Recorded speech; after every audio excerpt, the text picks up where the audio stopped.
ಹಿಂದೂ ಮೆರವಣಿಗೆಗಳ ಮೇಲೆ ನಡೀತಾ ಇರುವಂತಹ ಕಲ್ಲಿನ ದಾಳಿ, ಚಪ್ಪಲಿಯನ್ನು ಎಸೆಯುವಂಥದ್ದು ಕರ್ನಾಟಕದಲ್ಲಿ ಇದೇ ಮೊದಲಲ್ಲ.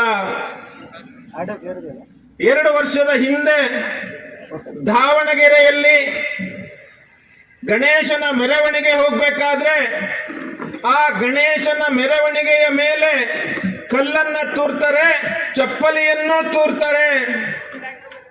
ಅದೇ ವರ್ಷ ಮಂಡ್ಯ ಜಿಲ್ಲೆಯ ನಾಗಮಂಗಲದಲ್ಲಿ ಸಹಜವಾಗಿ ಹೋಗ್ತಾ ಇದ್ದಂತಹ ಗಣೇಶನ ಮೆರವಣಿಗೆಯನ್ನ ನಿಲ್ಲಿಸಿ ಆ ಮೆರವಣಿಗೆಯ ಮೇಲೆ ಇದ್ದಂತ ಜನರ ಮೇಲೆ ದಾಳಿ ಮಾಡುವಂತ ಒಂದು ಕೃತ್ಯವನ್ನು ನಾಗಮಂಗಲದಲ್ಲಿ ನಡೆಸಿದ್ದಾರೆ. ಗಣೇಶನ ಮೆರವಣಿಗೆ ಹೋಗ್ಬೇಕಾದ್ರೆ ಆ ಗಣೇಶನ ಮೆರವಣಿಗೆಯ ಮೇಲೆ ಕಲ್ಲನ್ನ ಎಸೆಯುತ್ತಾರೆ.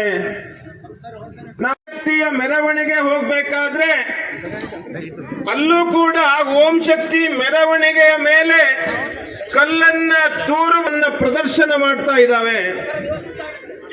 ಅಂದ್ರೆ ನಿರಂತರವಾಗಿ ಹಿಂದೂ ಮೆರವಣಿಗೆಗಳ ಮೇಲೆ ದಾಳಿ ಮಾಡುವಂತಹ ಕಲ್ಲನ್ನ ಎಸೆಯುವ ಮೆರವಣಿಗೆ ನಡೀತಾ ಇತ್ತು.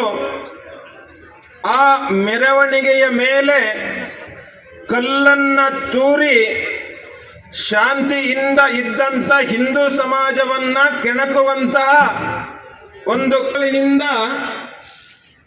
ಯಾವ ಮಸೀದಿಯಿಂದ ಆ ಕಲ್ಲು ಬಂತು ಆ ಮಸೀದಿಯನ್ನ ಬಂದ್ ಮಾಡಬೇಕು ಅನ್ನುವಂತಹ ಆಗ್ರಹವನ್ನ ಇಟ್ಕೊಂಡು ಇವತ್ತು ಪ್ರತಿಭಟನೆಯನ್ನ ನಡೆಸ್ತಾ ಇದ್ದೀವಿ.